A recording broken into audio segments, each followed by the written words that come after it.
ओम शांति। आज बाबा के 10/8/2024 के महावाक्य हैं। आज बाबा ने एक नई बात बताई है। वैसे तो बाबा ये कहते हैं कि बाबा आया है हमको भक्ति का फल देने के लिए, लेकिन आज बाबा ने कहा तुम भी भक्त हो।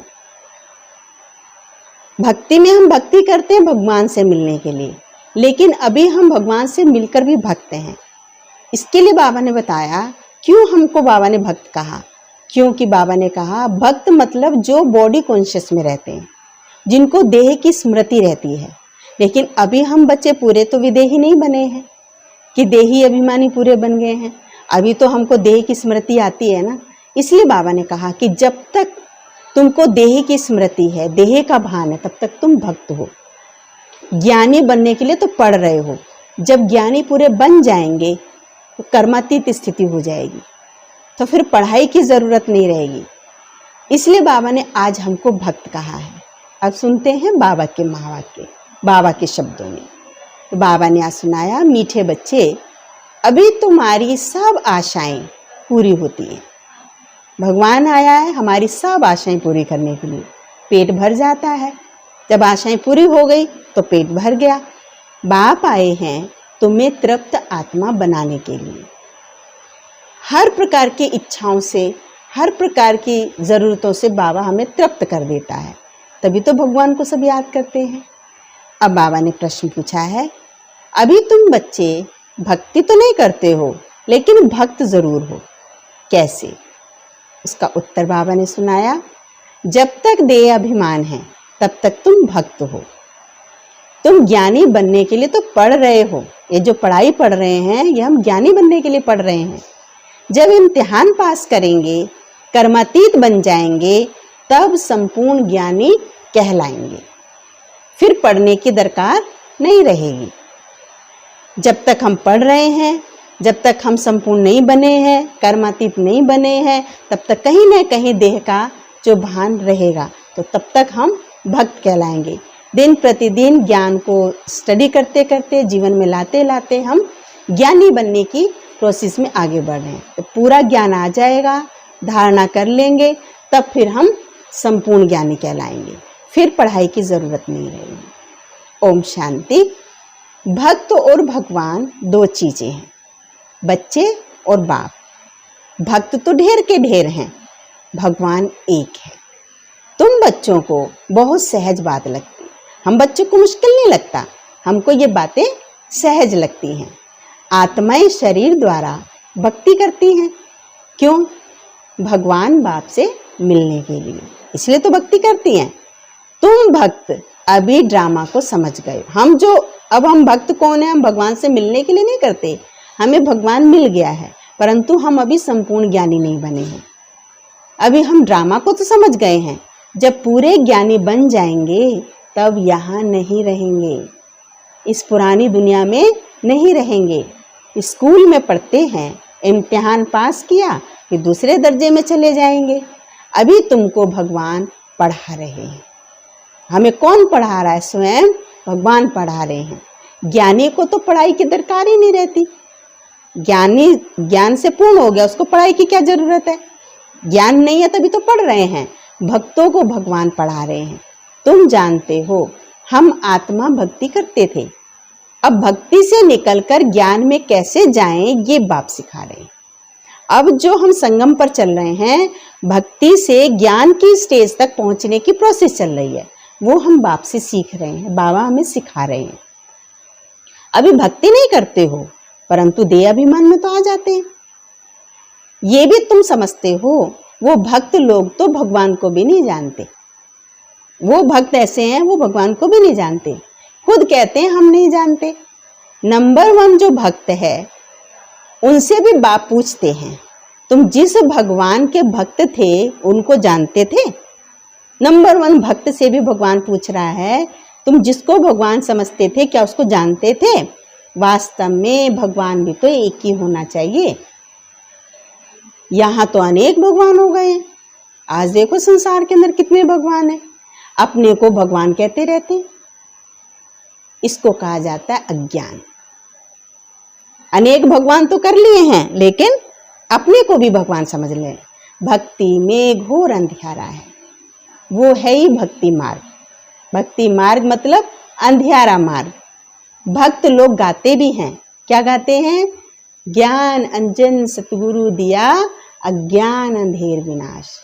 जब ज्ञान का अंजन पिता परमात्मा स्वयं ज्ञान का सागर देता है, तब अज्ञान का अंधकार दूर होता है।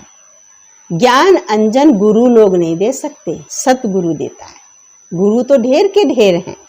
तुम बच्चे जानते हो भक्ति में हम क्या क्या करते थे, किसको याद करते थे, किसको पूजते थे। वो भक्ति का अंधियारा अभी तुम्हारा छूट गया।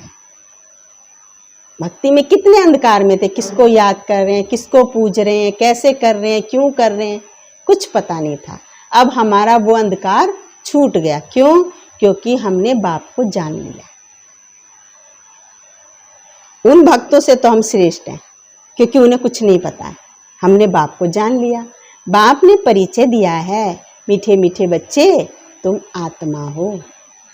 हमारा भी परिचय दिया बाबा ने। तुमने इस शरीर के साथ पाठ बजाया है, तुम्हारा है बेहद का ज्ञान। बेहद का पाठ बजाते रहते हो। तुम हद से निकलकर अब बेहद में चले गए। पहले हम हद में थे, अब बाबा ने हमको बेहद में ला दिया। अब हम बेहद में चले गए हैं। ये दुनिया भी बढ़ते बढ़ते कितनी बेहद में चली गई है, फिर हद में जरूर आएगी। आज दुनिया में कितना विस्तार है, लेकिन सतयुग में दुनिया सारी होगी, लेकिन इतनी सारी जो वैरायटी हो गई है, भक्ति की वैरायटी, मनुष्यों की, धर्मों की कितनी सारी हो गई है, ये सब नहीं रहेंगी। तो फिर हम हद में जाएंगे। हद से बेहद में, बेहद से हद में कैसे आते हैं, ये भी तुम बच्चों को मालूम है। ये भी किसी को नहीं पता है कैसे हद से बेहद में जाया जाता है, बेहद से हद में जाया जाता है। आत्मा बहुत छोटी सी स्टार है। इतना तो समझते हैं कि आत्मा स्टार है, फिर भी लिंग इतना बड़ा बना देते हैं। वो भी क्या करें, क्योंकि छोटी सी बिंदु की पूजा कैसे करें। इतना छोटा सा बिंदु परमात्मा, पूजा कैसे की जाए उसकी, इसलिए वो उस बिंदु को बड़ा रूप बनाते हैं। कहते भी हैं ब्रकुटी के बीच चमकता है अजब सितारा। अब उस सितारे की भक्ति कैसे करें? भगवान का तो किसी को पता नहीं है, आत्मा का तो मालूम है। आत्मा के लिए तो कहते हैं ब्रकुटी के बीच चमकता है अजब सितारा, पर भगवान का किसी को मालूम नहीं है। आत्मा ब्रकुटी के बीच रहती है, बस ये बुद्धि में नहीं आता कि आत्मा ही शरीर लेके पाठ बजाती है। इतना सारा विस्तार नहीं पता, बस इतना पता है कि हाँ आत्मा यहाँ रहती है, पर आत्मा ही शरीर लेके पाठ बजाती है, ये बुद्धि में नहीं आता। पहले पहले तुम ही पूजा करते थे, बड़े बड़े लिंग बनाते थे। रावण की भी दिन प्रतिदिन कितना बड़ा बड़ा चित्र बनाते रहते हैं। रावण छोटा तो बना ही नहीं सकते। कहीं देखा रावण छोटा सा बनाया हुआ? कितना बड़ा बड़ा बेहद का बनाते हैं। मनुष्य तो छोटा होता है फिर बड़ा होता है। रावण को तो कभी छोटा दिखाते ही नहीं है कि वो शुरू से ही बड़ा था। वो तो छोटा बड़ा होता ही नहीं। क्यों? रावण छोटा बड़ा होता ही नहीं। क्यों? क्योंकि वो कोई स्थूल चीज नहीं है। रावण 5 विकारों को कहा जाता है। 5 विकारों की वृद्धि होती जाती है क्योंकि तमो प्रधान बनते जाते हैं। आगे देह अभिमान इतना नहीं था। पहले के समय में इतना व्यक्ति देह अभिमान में नहीं रहता था जितना कि आज है। आज कितना है देह अभिमान में। फिर बढ़ता गया, एक की पूजा की, फिर दूसरे की पूजा की, ऐसे वृद्धि को पाते जाते हैं। आत्मा तमो प्रधान बन गई है। दुनिया में और कोई मनुष्य नहीं होगा जिसको ये बुद्धि हो कि सतो प्रधान कब होते हैं। इतना बुद्धि किसी की चलती नहीं है कि सतो, इस समय तो कहेंगे सब मनुष्य बेकार हैं, सब तमो प्रधान हैं, सब कलयुगी हैं, रावण बुद्धि हैं, लेकिन कभी अच्छे बुद्धि भी होते हैं, सतो प्रधान बुद्धि भी होते हैं। ये किसी की बुद्धि में नहीं आता है। फिर तमो प्रधान कब बनते हैं, इन बातों से मनुष्य बिल्कुल ही अनजान है। देखो बाबा ने हमको कितनी सारी बातें बताई हैं, कितना सारा ज्ञान की रोशनी दी है। पहले हम भी नहीं जानते थे ये सब बातें। नॉलेज कोई डिफिकल्ट नहीं है, जो बाबा ने ज्ञान दिया कोई मुश्किल नहीं है। बाप आकर बिल्कुल सहज नॉलेज सुनाते हैं, पढ़ाते हैं। फिर भी सारी पढ़ाई का तंत्र रह जाता है। क्या तंत्र है? इतना सारा बाबा ज्ञान सुनाते हैं, उसके बाद भी बाबा कहते हैं पूरी पढ़ाई का सार है हम आत्मा उस पिता परमात्मा बाप के बच्चे हैं, उसको याद करना है। पूरी पढ़ाई का, पूरे ज्ञान का सार यही है कि अपने असली स्वरूप में स्थित होकर के हमको अपने बाबा को याद करना है। ये भी गायन है, कोटों में कोई, कितने थोड़े निकलते हैं, कोई में कोई ही यथार्थ रीति पहचानते। किसको? ये जो गायन है ना, कोटों में कोई, कोई में भी कोई, उसमें से भी कहीं नहीं पहचानते हैं। किसको? उस पिता परमात्मा को, बाप को। कहेंगे बाप कभी ऐसा होता है क्या? अपने बाप को तो सभी जानते हैं, बाप को क्यों भूल गए? इनका नाम ही है, इस समय दुनिया कैसी हो गई? भूल भुलैया।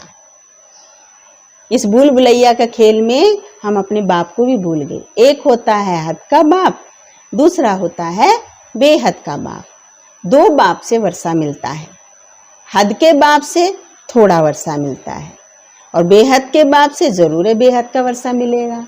तो दिन प्रतिदिन जो बिल्कुल थोड़ा होता जाता है, हद के बाप से मिला हुआ वर्षा भी धीरे धीरे धीरे धीरे कम होता चला गया, जैसे कि कुछ है ही नहीं। जब तक बेहद का बाप ना आए तब तक तो पेट भर ही नहीं सकता। हद का बाप कितना भी दे लेगा, पेट नहीं भरेगा। पेट तभी भरेगा जब बेहद का बाप आता है। बेहद का बाप आकर के अथाह देता है, इतना देता है जो हमने सोचा भी नहीं होता है, तो पेट भर जाता है। पेट सारा खाली हो जाता है, बाप आकर पेट भरते हैं। हर बात में पेट ऐसा भर देते हैं जो तुम बच्चों को कोई चीज की फिर दरकार ही नहीं रहेगी, कोई इच्छा ही नहीं होगी, कोई संकल्प ही पैदा नहीं होगा। सब आशाएं पूरी कर देते हैं, तृप्त आत्मा हो जाती है। जैसे ब्राह्मणों को खिलाते हैं ना, तो आत्मा तृप्त हो जाती है। किसी के निमित्त श्राद्ध में ब्राह्मण को बुलाते हैं कि उस आत्मा की तृप्ति के लिए। ये फिर बेहद की तृप्ति है। ये तृप्ति वो शिव बाबा ही आकर के करते हैं। फर्क देखो कितना है। आत्मा के हद की तृप्ति और बेहद की तृप्ति में कितना फर्क है। बाबा को जानने से ही तृप्ति हो जाती है, क्योंकि बाप स्वर्ग का मालिक बनाते हैं। तुम जानते हो हम बेहद के बाप के बच्चे हैं। बाप को तो सब याद करते हैं। भल कोई कोई कहते हैं ये तो नेचर है, हम तो ब्रह्म में लीन हो जाएंगे। बाबा ने बताया ब्रह्म में कोई लीन होता ही नहीं है। भले कहते हैं कि सब प्रकृति है, सब नेचर है, हम तो जाके ब्रह्म में लीन होंगे, पर अभी तक कोई ब्रह्म में लीन हुआ नहीं है। बाबा ने बताया कि कोई ब्रह्म में लीन होता ही नहीं है। ये अनादि ड्रामा है जो फिरता रहता है। इस ड्रामा से कोई निकल नहीं सकता। जाके ब्रह्म में लीन हो गए और ड्रामा से निकल गए, नहीं निकल सकते। ये अनादि भी है और अविनाशी भी है, इसलिए इसमें मूंझने की बिल्कुल भी दरकार नहीं। 4 युगों का चक्र फिरता रहता है, हू बहु रिपीट होता रहता है। बाप एक ही है, दुनिया भी एक ही है। वो लोग कितना माथा मारते हैं, समझते हैं मून में भी दुनिया है, सितारों में भी दुनिया है। कितना ढूंढते हैं, मून में भी प्लाट लेने का सोचते हैं, जाते हैं ना कि वहां पे हम प्लॉट खरीदेंगे। अब ये कैसे हो सकता है? सोचने की बात है। जितने समय के लिए वो मून पर जाते हैं, 1 महीने के लिए, 1.5 महीने के लिए, 2 महीने के लिए, 15 दिन के लिए, उसके लिए भी वो अपने खाने की सामग्री लेकर जाते हैं। वहां पे कुछ नहीं मिलता है, सब कुछ यहाँ से लेकर जाते हैं। अगर वहाँ प्लॉट लेंगे, किससे तो लेंगे, और लेंगे तो रहेंगे, तो फिर वो सामान यहीं से जाएगा। तो बाबा कहते सोचने की बात है, ये कैसे हो सकता है? किसको पैसा देंगे? कौन मालिक है उसका? इसको कहा जाता है साइंस का घमंड। इतना ज्यादा तक व्यक्ति सोच रहा है, इसको कहेंगे अति का घमंड। बाकी है कुछ भी नहीं। ट्रायल करते रहते हैं, ये माया का पॉम्प है। स्वर्ग से भी जास्ती शो करके दिखाते हैं, क्योंकि स्वर्ग तो स्वर्ग है, उसको याद करने से सबको खुशी मिलती है। इसलिए साइंस के आधार से सोचते हैं हम यही स्वर्ग बना दें। तो स्वर्ग की जो कल्पना है वो अपने साइंस के साधनों से करते हैं। स्वर्ग को तो भूल ही गए हैं। स्वर्ग में तो अथाह धन था। एक मंदिर से ही देखो कितना धन लेकर के गए। सोमनाथ के मंदिर का उदाहरण है ना, कितना वो लोग लेके गए ऊँट भर भर के। भारत में इतना धन था, एक मंदिर में इतना था, सोचिए और कितने मंदिरों में होगा, और मंदिर बनाने वाले राजाओं के महलों में कितना होगा। इतना किचार धन था, बहुत खजाना भरपूर था। मोहम्मद गजनवी आया, लूट कर ले गया। आधा कल्प तो तुम समर्थ रहे हो, आधा कल्प कोई लूटने वाला नहीं था। सारी संपदा हमारे पास थी, चोरी आदि का वहाँ कोई नाम नहीं था। रावण राज्य ही नहीं है। रावण राज्य शुरू हुआ और चोरी चकारी झगड़े आदि सब शुरू हो गए। रावण का नाम लेते हैं, बाकी रावण कोई ऐसे है नहीं। रावण कोई मनुष्य नहीं है, ऐसे कोई दिखाई देता है। विकारों की प्रवेशता हुई। रावण के लिए मनुष्य क्या क्या करते रहते हैं, कितना मनाते हैं। तुम भी दशहरा मनाते थे, देखो दशहरे पे कितना बड़ा मेला लगता है, हर शहर में लगता है, और कहीं कहीं पर तो बहुत ज़्यादा खर्चा करके करते हैं। कोई बड़ा दिन होता है तो क्या क्या करते रहते हैं। भक्ति मार्ग तो जैसे गुड़ियों का खेल है, वो भी कितना समय चलता है ये भी तुम जानते हो। शुरू में इतना नहीं करते थे, शुरू में इतनी भक्ति नहीं होती थी, फिर वृद्धि को पाते पाते देखो अब क्या हाल हो गया। इतना खर्चा कर चित्र मंदिर आदि क्यों बनाते हैं, ये है वेस्ट ऑफ मनी। मंदिर आदि बनाने में लाखों रुपया खर्च करते हैं। देखो बाप कितना प्यार से बैठ समझाते, करते हम थे, लेकिन बाबा को लगता था मेरे बच्चे कितना खर्चा कर रहे हैं, कितनी मेहनत कर रहे हैं। वो बातें बाबा हमें समझा रहे हैं। हमने तुम बच्चों को अथाह धन दिया, बाबा पूछ रहे हैं, मैं जब आया था तुमको इतना अथाह धन दे के गया, वो सब गंवा दिया, कहाँ गंवाया। रावण राज्य में तुम क्या से क्या बन गए हो। ऐसे नहीं ईश्वर की भावी पर ही राजी रहना है। जो ईश्वर की भावी जिस भावी में रहे, नहीं, ईश्वर की भावी और आसुरी भावी में फर्क है। हर बात को कह देते हैं ये तो ईश्वर की भावी है, कुछ अच्छा हुआ तो बुरा हुआ तो नहीं। ईश्वर की भावी अलग है और असुरों की भावी अलग है, आसुरी भावी अलग है, रावण की भावी अलग है। यह समझ तुमको अभी मिलती है, सो भी नंबरवार पुरुषार्थ अनुसार। ज्ञान इंजेक्शन किसको लगता है, ये बाबा हमें समझाते हैं। फलाने को ज्ञान का इंजेक्शन अच्छा लगा, फलाने को कम लगा, इनको बिल्कुल ही नहीं लगा। ये समझ किसने दी, बाबा ने दी। ये तो बाबा जानता है। सर्विस का सारा मदार, सर्विस पर सारा मदार है। सर्विस से ही बाप बताएंगे ना, इनको इंजेक्शन लगा ही नहीं, बिल्कुल सर्विस करना जानते ही नहीं, तो इसका मतलब ज्ञान का इंजेक्शन नहीं लगा। ऐसे भी हैं, किसको जास्ती इंजेक्शन लगा, किसको बिल्कुल भी नहीं लगा है। कहा जाता है ज्ञान अंजन सतगुरु दिया, अज्ञान अंधेर विनाश। ज्ञान का सुख का सागर परम पिता परमात्मा है, फिर इनको ठिक्कर भीतर में ठोक दिया है। बच्चों को कितना निश्चय होना चाहिए, बेहद का बाप हमको बेहद का सुख देते हैं। गाते भी हैं बेहद का बाबा, आप आएंगे तो हम आपके ही बनेंगे, आपकी मत पर ही चलेंगे। भक्ति में तो बाप का मालूम ही नहीं रहता है। ये पाठ अभी चलता है, भक्ति में थोड़ी हम बाबा को जानते हैं, अभी ही बाप पढ़ाते हैं। तुम जानते हो ये पढ़ाई का पाठ फिर 5000 वर्ष के बाद चलेगा। अभी चल रहा है, फिर 5000 वर्ष के बाद चलेगा। बाप फिर 5000 वर्ष के बाद आएंगे। आत्माएं सब भाई भाई हैं, फिर शरीर धारण कर पाठ बजाती हैं। मनुष्य सृष्टि की भी वृद्धि होती रहती है। आत्माओं का भी स्टॉक है परम धाम में।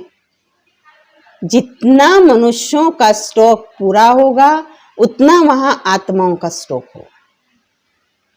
एक्टर्स एक भी कम जास्ती नहीं हो सकते।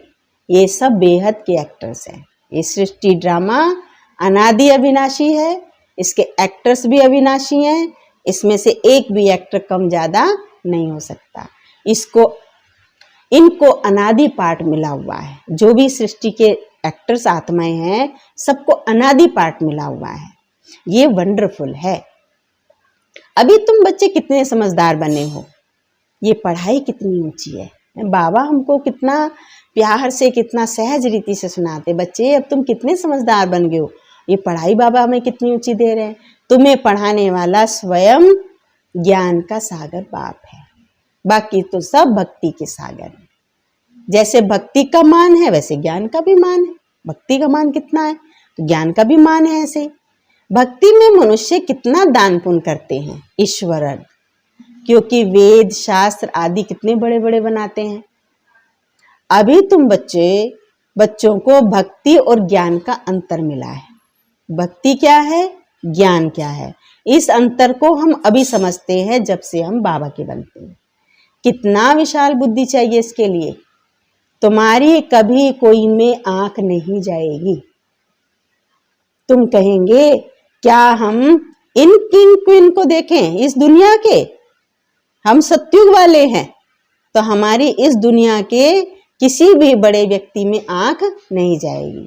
क्या उनको देखना, दिल में कोई आश नहीं होगी। कहीं का कोई महाराजा महारानी आती है शहर में, कहीं को लगता हम जाएं देखें, बाबा कहते तुम्हारी आंख नहीं जाएगी, क्योंकि बाबा कहते तुम जानते हो ये सब खत्म होने वाला है। जिनके पास जो है सब खत्म होने वाला है। किसी के पास बहुत प्रॉपर्टी है, किसी के पास बहुत साधन है, सब खत्म होने वाले हैं। पेट तो वही 2 रोटी मांगता है, पेट कोई ज्यादा थोड़ी मांगता है। लेकिन इसके लिए मनुष्य कितना पाप करते। इस समय दुनिया में पाप ही पाप है। पेट बहुत पाप कराता है। 1-2 के ऊपर झूठे कलंक लगा देते हैं। पैसे भी ढेर कमाते हैं, कितने पैसे छिपा लेते हैं। बाबा को सब पता है हम बच्चे क्या क्या करते हैं।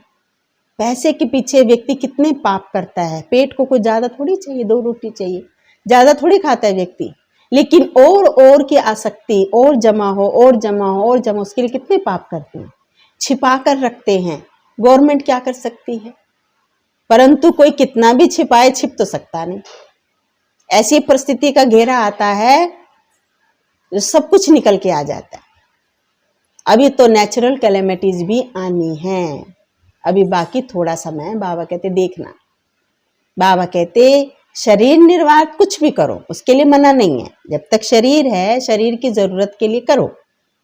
बच्चों को खुशी का पारा चढ़ा रहना चाहिए बस। अगर अति के कमाने में जाएंगे तो भगवान के मिलने की खुशी नहीं होगी। शरीर को जितना चाहिए बस उतना कमाओ, उसके अलावा ज्यादा नहीं। बाप और वर्षा याद रहे, बाप तो सारे विश्व का तुमको मालिक बना देते हैं। धरती आसमान सब अपने हो जाते हैं। भगवान हमको हर चीज का मालिक बना रहा है। हम उसके बनकर भी जब बाह्य दुनिया के धन दौलत में भागेंगे तो भगवान से मिलने वाली प्राप्ति से तो वंचित हो जाएंगे। भगवान तो पूरी धरती, पूरा आसमान, हर चीज का मालिक बना रहा है। वहां कोई बंटवारा नहीं, कोई हिस्सा नहीं, हर चीज के हम मालिक होते हैं। कोई हद नहीं होगी। बच्चे जानते हैं हम ही मालिक थे। भारत अविनाशी खंड गाया हुआ है। तो तुम बच्चों को बहुत प्राप्ति की खुशी होनी चाहिए ना। बाबा हमें क्या क्या दे रहा है, खुशी होनी चाहिए। हद के पढ़ाई की भी खुशी होती है, ये तो बेहद की पढ़ाई है। हद के पढ़ाई की कितनी खुशी होती है लोगों को, ये बेहद की पढ़ाई है। बेहद का बाप हमें पढ़ाते हैं। ऐसे बाप को याद करना चाहिए ना। बच्चे तो समझ जाते हैं वो जिस्मानी धंधा आदि क्या है, कुछ भी नहीं। इस कमाई के आगे वो कमाई क्या है, कुछ भी नहीं। हम बाप से क्या वर्षा पाते हैं, कितना रात दिन का फर्क है। जो हम प्राप्त कर रहे हैं उसमें और इस दुनिया की प्राप्तियों में रात दिन का फर्क है। हम तो जिस्मानी धंधा आदि करते भी जाकर सिरताज बनेंगे। नशा होना चाहिए, मैं शरीर निर्वाह जितना चाहिए थोड़ा, उसके अलावा हम तो डबल सिरताज बनेंगे। बाबा आया है पढ़ाने, तो बच्चों को खुशी होनी चाहिए। भगवान के आने की, भगवान की पढ़ाई की, भगवान से मिलने की खुशी होनी चाहिए हम बच्चों को। वो कामकाज भी करते रहना है, कामकाज के लिए मना नहीं कर रहा बाबा, जब तक ये जीवन है कामकाज करना है, लेकिन टू मच में नहीं जाना है। बस इतना ना चले जाओ कि ये पढ़ाई, ये प्राप्ति से हम वंचित हो जाए। वो करना है, ये तो समझते हैं ये पुरानी दुनिया है, इसके विनाश के लिए सब तैयारियां हो रही है। ऐसे ऐसे काम करते हैं लोग, तो डर लगता है कि कहीं कहाँ बड़ी लड़ाई न लग जाए। ये सब ड्रामानुसार होना ही है, ऐसा नहीं कि ईश्वर करा रहे हैं। ईश्वर की भावी नहीं है, इसको भी कह देते ईश्वर की भावी है सब। कोई प्रकृति प्रकोप आया, ईश्वर की भावी है, कोई ईश्वर थोड़ी करा रहे, नहीं। ये ड्रामा में नूंद है, इस कहानी में नूंदा हुआ है। आज नहीं तो कल विनाश तो जरूर होना है। अभी तुम पढ़ रहे हो, तुम्हारे लिए नई दुनिया जरूर चाहिए। ये सब बातें अंदर सिमरन कर खुश होना चाहिए। अंदर ही अंदर हम बच्चों को ये खुशी की बातों को स्मरण करना है। ये बातों को स्मरण करेंगे तब खुशी होगी, खुश होना चाहिए।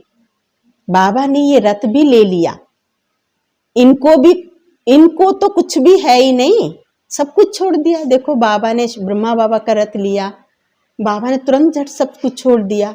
बेहद की बादशाही मिलती है ना, तो फिर ये क्या करेंगे। बाबा को नशा चढ़ गया, शिव बाबा आया, नशा चढ़ गया कि मुझे तो बेहद की बादशाही मिल रही है, ये दुनिया की बादशाही का मैं क्या करूंगा, तुरंत छोड़ दिया। बाबा का एक गीत भी बना हुआ है, याद होगा आप सबको, बाबा का एक गीत है और बड़े नशे से बाबा गाते थे। अलफ को अल्लाह मिला, बे को मिली झूठी बादशाही, आई तार अलफ की वहाँ रेल का राही। तो फिर ये गदाई क्या करेंगे, ये दुनिया की कमाई तो गदाई है, कम जास्ती दे करके खलास कर दिया बाबा ने। बाबा ने तुरंत अपना बिजनेस समेट दिया था, उसने कम दिया, जैसे जो भी दिया अपनी मर्जी से तुरंत खलास कर दिया। शरीर भी बाबा को दे दिया। ओहो, हम तो विश्व के मालिक बनते हैं। नशा कितना था बाबा को, उस नशे से बाबा ने सारा कार्य किया। अनेक बार मालिक बने हैं, कितना सहज है। तुम भल अपने घर में रहो, बाबा ये नहीं कहता है कि मेरी तरह तुम घर छोड़ के आ जाओ, तुम भल अपने घर में रहो, परंतु अपने को आत्मा समझकर मुझे तो याद कर सकते हैं, मेरे से प्रीत तो रख सकते हैं। सिर्फ इतना करना है, आत्मा समझो और बाबा को याद करो। अच्छा, मीठे मीठे सिकी लदे बच्चों प्रति माता पिता बाप दादा का याद प्यार और गुड मॉर्निंग। रूहानी बाप की रूहानी बच्चों को नमस्ते, रूहानी बच्चों की रूहानी बाप दादा को नमस्ते नमस्ते, गुड मॉर्निंग। अब है आज की धारणा का मुख्य सार। उसकी पहली पॉइंट है, ऐसा तृप्त और विशाल बुद्धि बनना है जो किसी में भी आंख ना डूबे। भगवान से, शिव बाबा से जो मिला है, सर्वशक्तिवान से जो मिल रहा है, दाता से जो मिल रहा है, उसकी इतनी अंदर खुमारी नशा हो कि इस दुनिया की किसी चीज में आंख ना डूबे, दिल में कोई आश ना रहे, क्योंकि ये सब विनाश होना है। इस दुनिया की हर चीज विनाशी है, तो इस दुनिया की किसी चीज में हमारी आंख नहीं डूबनी चाहिए। दूसरा पॉइंट है, शरीर निर्वाह अर्थ कर्म करते खुशी का पारा सदा चढ़ा रहे, बाप और वर्षा याद रहे, बुद्धि हद से निकल सदा बेहद में रहे। बेहद की सोचे, बेहद को देखें, हद में नहीं। आज का वरदान है, तीव्र पुरुषार्थी द्वारा सभी बंधनों को क्रॉस कर मनोरंजन का अनुभव करने वाले डबल लाइट भव। द्वारा पढ़ती हूँ, तीव्र पुरुषार्थ द्वारा सभी बंधनों को क्रॉस कर मनोरंजन का अनुभव करने वाले डबल लाइट भव। कई बच्चे कहते हैं, वैसे तो मैं ठीक हूँ, लेकिन ये कारण है ना, संस्कारों का, व्यक्तियों का, वायुमंडल का बंधन है। परंतु कारण कैसा भी हो, क्या भी हो, तीव्र पुरुषार्थी सभी बातों को ऐसे क्रॉस करते हैं जैसे कुछ है ही नहीं। वो सदा मनोरंजन का अनुभव करते हैं। ऐसी स्थिति को कहा जाता है उड़ती कला, और उड़ती कला की निशानी है डबल लाइट। उन्हें किसी भी प्रकार का बोझ हलचल में नहीं ला सकता। जो ऐसे डबल लाइट स्थिति में रहते हैं, उड़ती कला की स्थिति में रहते हैं, उन्हें कोई बोझ अपनी तरफ नहीं खींच सकता, कैसे भी वो हलचल में नहीं आ सकती। इसलिए सभी बंधनों को क्रॉस करना है तीव्र पुरुषार्थ से, केवल और केवल हल्के होकर के मनोरंजन का अनुभव करना है। स्लोगन है आज का, हर गुण व ज्ञान की बात को अपना निजी संस्कार बनाओ। हर गुण और ज्ञान की बात को अपना निजी संस्कार बनाओ। अच्छा, ये थे बाबा के आज के मीठे महावाक्य। ओम शांति।